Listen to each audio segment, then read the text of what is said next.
Assalamualaikum warahmatullahi taala wabarakatuh. Ketemu lagi di channel Indra Edu. Nah, untuk hari ini kita akan meneruskan pembahasan yaitu mata pelajaran Pendidikan Pancasila kelas 10 bab 1 yaitu tentang Pancasila. Di mana pada video kali ini kita akan membahas unit 2. Unit 2 itu tentang penerapan Pancasila dalam konteks berbangsa. Adapun materi pokoknya itu ada dua, yaitu tentang tantangan dan juga peluang penerapan Pancasila dalam kehidupan berbangsa. Jadi sekali lagi berkaitan dengan tantangan dan juga peluang penerapan Pancasila dalam kehidupan berbangsa. Nah, adapun tujuan pembelajaran kita pada video kali ini yaitu pada unit ini peserta didik diharapkan mampu mengkaji penerapan nilai-nilai Pancasila dalam kehidupan bermasyarakat dan berbangsa sekarang ini sehingga secara reflektif peserta didik dapat melihat praktik kehidupan berbangsa baik yang terjadi di lingkungan terdekat ataupun dalam konteks nasional yang sesuai dan yang tidak sesuai dengan nilai-nilai Pancasila. Nah, materinya yaitu di mana materi pada kali ini yaitu tentang tantangan dan juga peluang penerapan Pancasila dalam kehidupan berbangsa. Ini materi di unit kedua.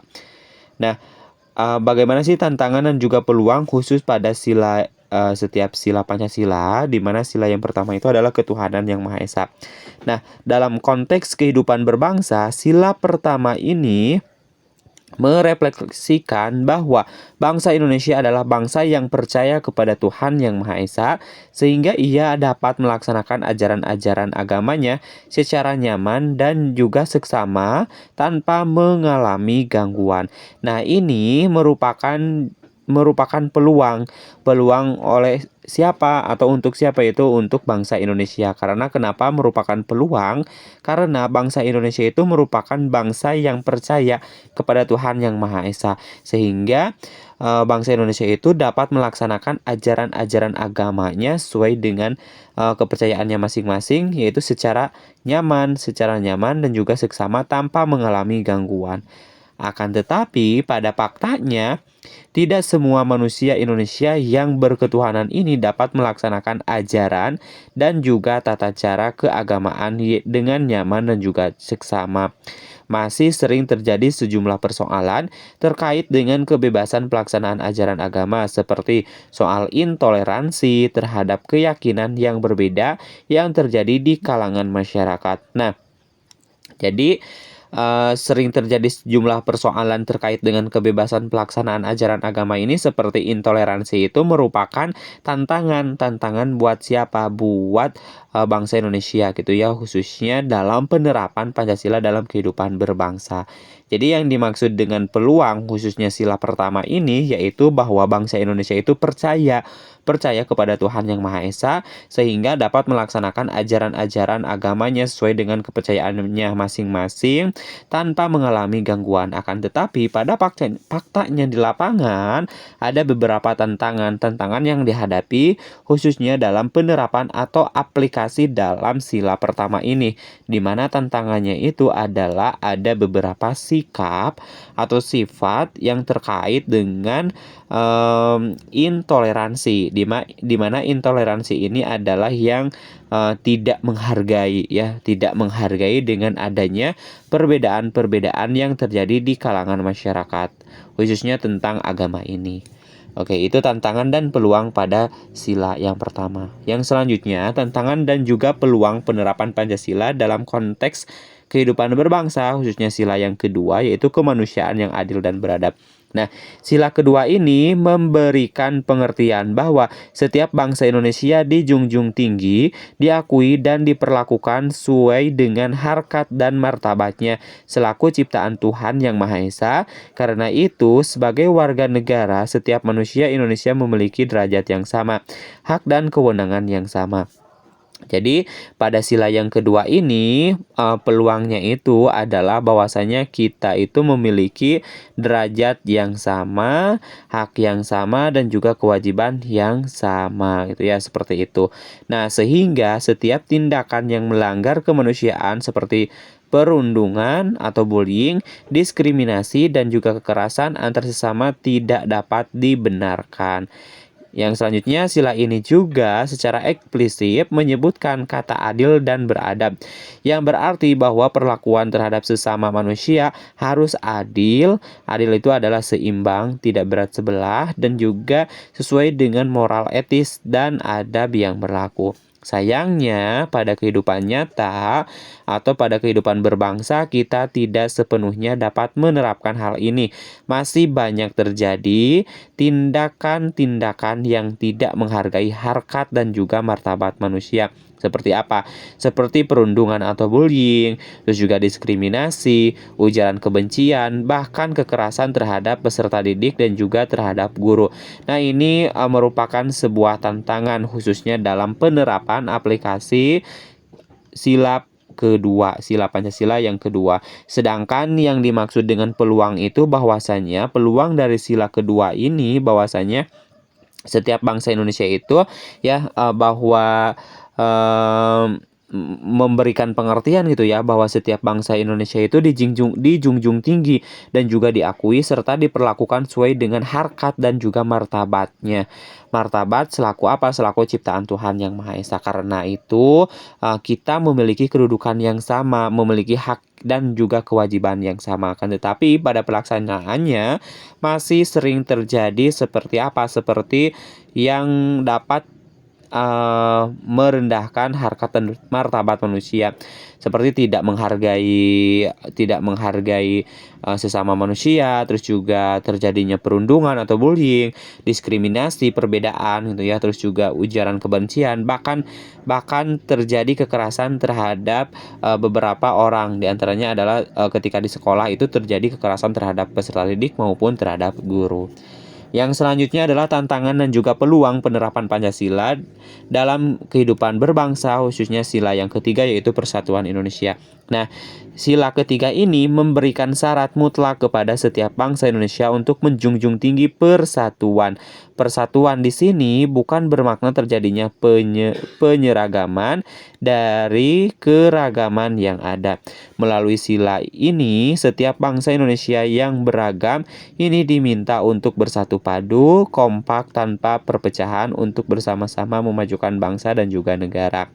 Faktanya, kita masih kerap menjumpai pendapat dan juga berita yang seringkali mengajak untuk saling menghasut dan juga memusuhi. Lebih peduli terhadap bangsa lain, tetapi acuh terhadap apa yang terjadi pada bangsa dan negara Indonesia. Lebih parahnya, gerakan separatis yang hendak memisahkan diri dari Indonesia masih tetap eksis sampai saat ini. Nah, ini merupakan sebuah tantangan, sedangkan yang merupakan sebuah peluang bahwasanya peluang dari persatuan Indonesia ini adalah bahwa bangsa Indonesia itu menjunjung tinggi akan adanya persatuan ya.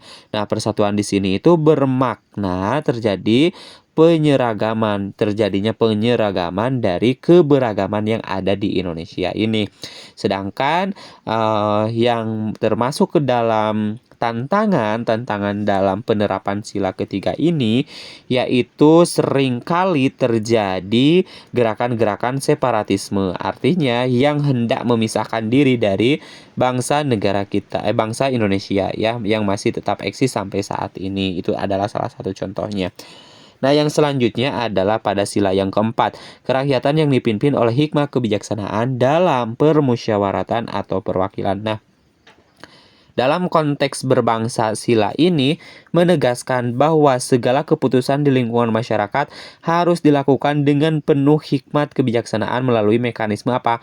Mekanisme musyawarah, tidak berdasarkan keputusan-keputusan sepihak, akan tetapi berdasarkan musyawarah, keputusan bersama.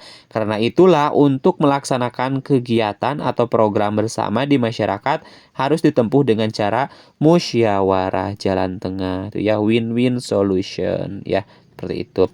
Nah, prinsip musyawarah ini menyadarkan kita bahwa setiap bangsa Indonesia memiliki hak kedudukan dan juga kewajiban yang setara. Dengan demikian, tidak boleh ada seorang atau kelompok yang merasa paling berhak dan juga merasa paling benar.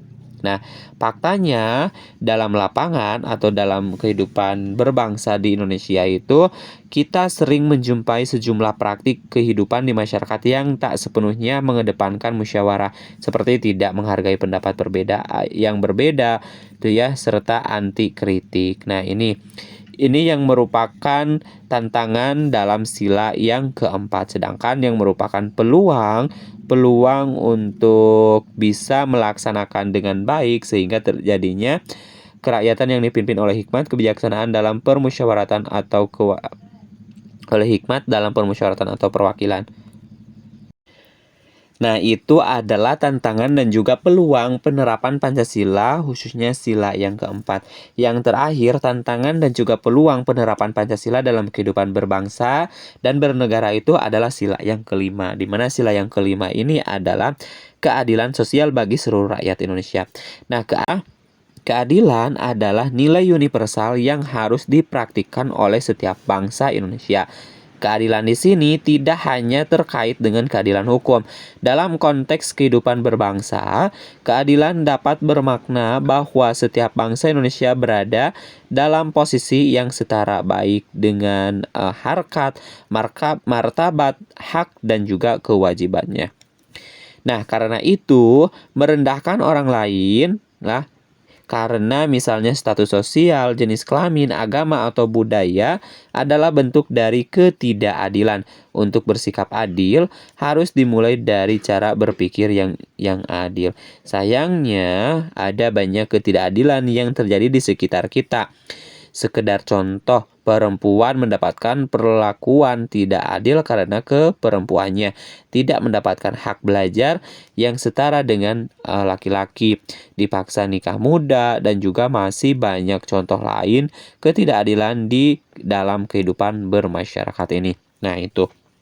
Jadi itu yang merupakan tantangan dan juga sekaligus peluang dalam penerapan sila yang kelima, keadilan sosial bagi seluruh rakyat Indonesia, di mana keadilan di sini itu adalah merupakan nilai yang universal yang harus dipraktikkan oleh setiap bangsa Indonesia. Keadilan di sini itu bukan hanya tentang keadilan hukum, melainkan keadilan-keadilan tentang kehidupan yang ada di bangsa dan negara ini, khususnya di dunia ini. Oke, cukupkan sampai di sini dulu untuk pertemuan kita, dan insya Allah nanti kita lanjutkan pada pertemuan selanjutnya. Kami akhiri. Assalamualaikum warahmatullahi wabarakatuh.